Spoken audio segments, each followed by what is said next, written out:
Assalamualaikum warahmatullahi wabarakatuh.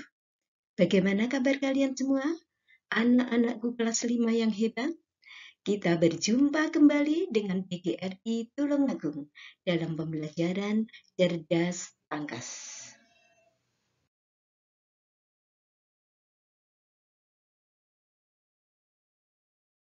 Kali ini kita akan membahas tema 3, makanan sehat, subtema 3, pentingnya menjaga asupan makanan sehat, pembelajaran 1. Ayo semuanya disiapkan buku cerdas tangkasnya. Pada pembelajaran ini ada 2 muatan yang akan kita pelajari, yaitu muatan bahasa Indonesia dan muatan IPA. Kita pelajari dulu muatan bahasa Indonesia KD 3.4 dan 4.4. Kali ini kita masih mempelajari tentang iklan. Iklan yang akan kita pelajari kali ini adalah iklan radio. Iklan radio merupakan iklan yang disampaikan melalui media radio. Iklan radio memiliki karakteristik yang khas, yaitu hanya dapat didengar melalui audio atau suara saja yang merupakan perpaduan dari kata-kata, musik, dan sound effect. Ada 3 jenis iklan radio, yaitu 1. Adib, yang disampaikan oleh penyiarnya secara langsung, yang hanya berupa siaran suara. Biasanya berdurasi tidak lebih dari 60 detik. Yang kedua, spot, disampaikan dengan teknik rekaman sebelumnya, sehingga membutuhkan naskah terlebih dahulu. Biasanya bertujuan untuk menciptakan awareness atau kesadaran.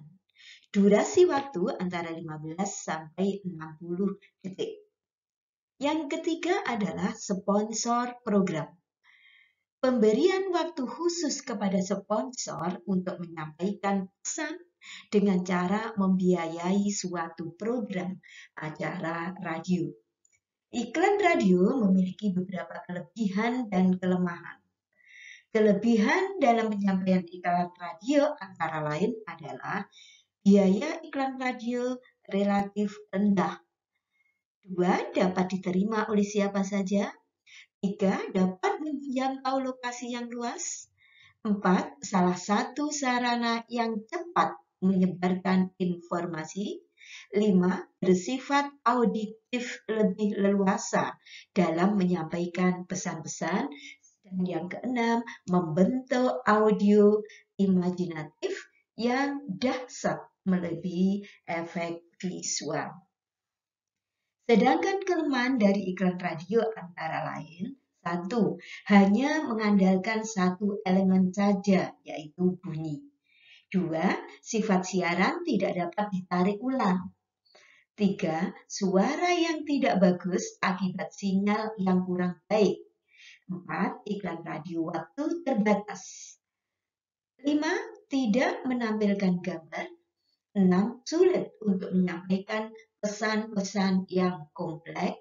Dan yang terakhir, tidak dapat digunakan untuk menyampaikan informasi yang abstrak dan kompleks. Nah, tugas kalian sekarang adalah dengarkan salah satu iklan di radio dari salah satu stasiun radio yang ada di kotamu. Di Tulungagung ini banyak sekali stasiun radio. Ada Radio Guyub Rukun, ada Radio Jaya FM, ada Radio Perkasa FM, dan ada Radio Kembang Sore. Pilih salah satu radio yang sinyalnya bagus di rumahmu, dengarkan iklan di radio tersebut. Lalu identifikasilah produk atau jasa yang ditawarkan dalam iklan tersebut.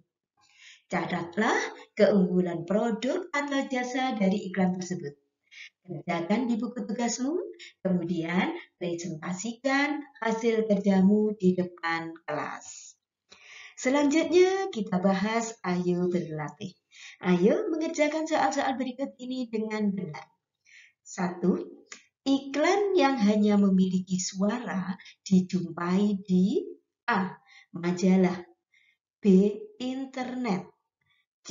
Radio, D. Televisi. Jawaban yang betul adalah C. Radio.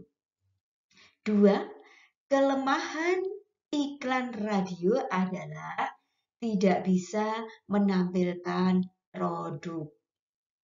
3. Pesan iklan radio memiliki karakter yang hanya dapat didengar. 4. Yang bertugas membacakan naskah iklan yang akan diproduksi disebut narator. 5. Jelaskan perbedaan antara iklan di radio dengan iklan di televisi. Iklan di radio berupa suara yang dapat didengar, sedangkan iklan di televisi berupa suara yang dapat didengar dan gambar, sehingga dapat didengar sekaligus dilihat. Selanjutnya kita bahas muatan IPS KD 3.3 dan 4.3. Kita masih akan tetap mempelajari tentang kelainan pada organ-organ pencernaan. Nah, pernahkah kalian mengalami sakit perut? Sakit perut merupakan salah satu gejala gangguan sistem pencernaan. Ingatlah kembali mengenai proses pencernaan manusia. Proses pencernaan makanan dimulai dari rongga mulut. Dalam mulut terdapat gigi, lidah, dan ludah. Di dalam mulut, makanan mengalami pencernaan mekanik dan kimiawi. Makanan dicabik, dipotong, dan digerus sehingga menjadi ukuran kecil. Setelah itu, makanan akan masuk ke dalam esofagus. Di dalam esofagus terjadi gerak peristaltik. Makanan akan terus bergerak dan masuk ke dalam lambung. Di dalam lambung, makanan akan terus mengalami proses pencernaan.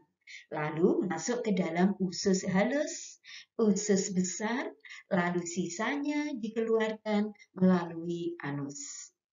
Kita harus menjaga kesehatan organ pencernaan.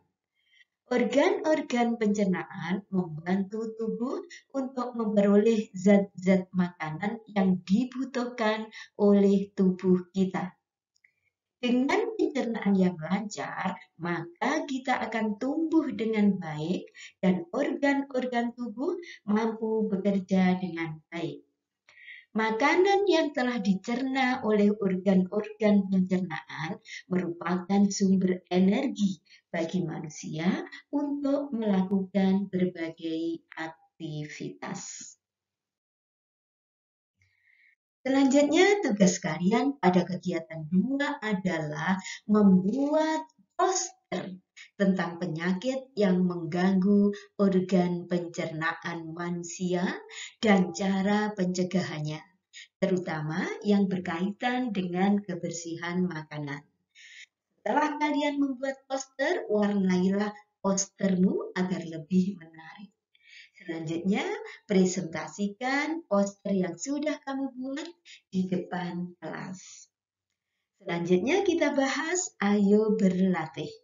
Ayo mengerjakan soal-soal berikut ini dengan benar. 1. Alat pencernaan makanan yang menghasilkan enzim untuk membantu dalam proses pencernaan makanan secara kimiawi disebut A. Kelenjar pencernaan, B. Saluran pencernaan, C. Lambung, D. Usus halus. Jawaban yang betul adalah A. Kelenjar pencernaan. 2.